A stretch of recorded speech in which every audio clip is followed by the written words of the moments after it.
The Israeli side, joining me live from Tel Aviv, Israeli government spokesman Avi Hyman. Avi, welcome. Thanks for having me on, Mike. So the question of the day, sir, is how will Israel respond? Israel will do its utmost to secure the future of our nation. We're fighting an existential fight, as you know.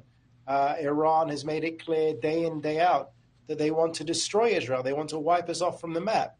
They are the big puppet master, the big terror puppet master, and ATM for so many proxies, be it Hezbollah, Hamas, the Houthis, and militias in Syria and Iraq. So we are at a quagmire. We are making decisions. As I speak, there are meetings being had and consultations being had.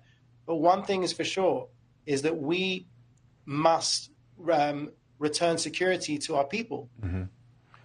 Avi, did the success of your defense system send a deterrence message to Iran and other adversaries across the Middle East? I certainly hope that it did. I mean, 99% struck out of the sky. This was a great failure on the Iranian side, and we could have woken up with a very different reality. I don't want to pat ourselves on the back too much, because if you could imagine just some of them, just a few more of them getting through, there could have been major carnage in Israel. Iran did their utmost to kill Israeli men, women, children. And we know that Iran pulls all the strings, and that includes the strings that hold the 133 Israeli hostages in Gaza. That includes activating Hamas on October 7th to perpetrate the largest attack against Jews since the Holocaust. And it includes Hezbollah getting involved in the war on October 8th. So all strings lead back to the tyrants of Tehran. And I hope that they got the message last night, but it's not over until it's over. It sounds like President Biden is hoping the Israeli government will take a win, claim victory for stopping the Iranian attacks. How do you respond to the president? Well, I've heard that narrative. I'm not sure if I fully understand the president, because I also heard that he wasn't necessarily against us responding. The response will be decided, like I say, by my prime minister, and we won't broadcast it on air. But what people are forgetting is that Iran started this war through their proxies. We still have to destroy Hamas. We still have to bring home the hostages. We still need to ensure that Gaza no longer poses a threat to us. And we still have around 60,000 Israelis on our northern border that have been displaced, internally displaced from their homes. They need security so they can return home.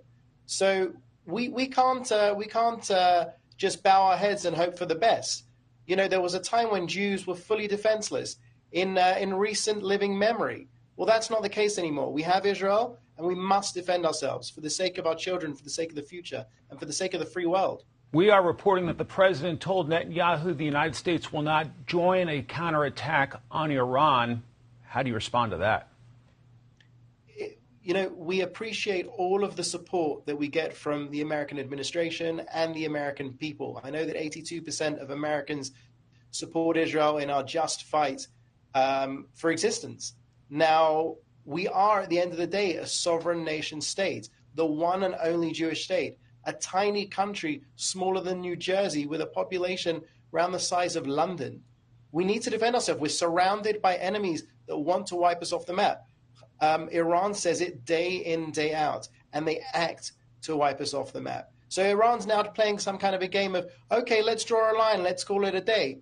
Well, we'll see what happens. But either way, their proxies are still actively attacking us on a daily basis, and we need to fulfill our war aims, destroy Hamas, bring home the hostages, and ensure that Hamas doesn't pose a threat to us anymore. Do you worry about the potential for escalation and or a constant back and forth between Israel and Iran? Well, I certainly hope that this isn't the new standard of a tyrannical theological regime sending over hundreds of missiles and drones against us. You know, we remember when the missiles first started coming over from Gaza and people kind of poo-pooed it. It's not a big deal. Well, now it's a massive deal. It's a huge deal. So we certainly hope not. We appreciate the strong words from the president of don't and don't. I'm not sure if the message has got through to Iran. So consultations are being had. and we will decide what needs to be decided in the right time and place. People were concerned that after October 7th we were going to run in guns a-blazing into Gaza. No, we approached the situation with a very clear head. We have operated according to military experts in a way that no other army has done in the history of modern warfare, to avoid civilian casualties and go after the enemy.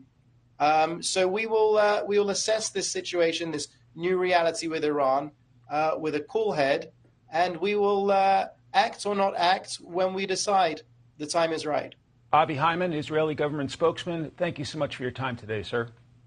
Thank you, Mike.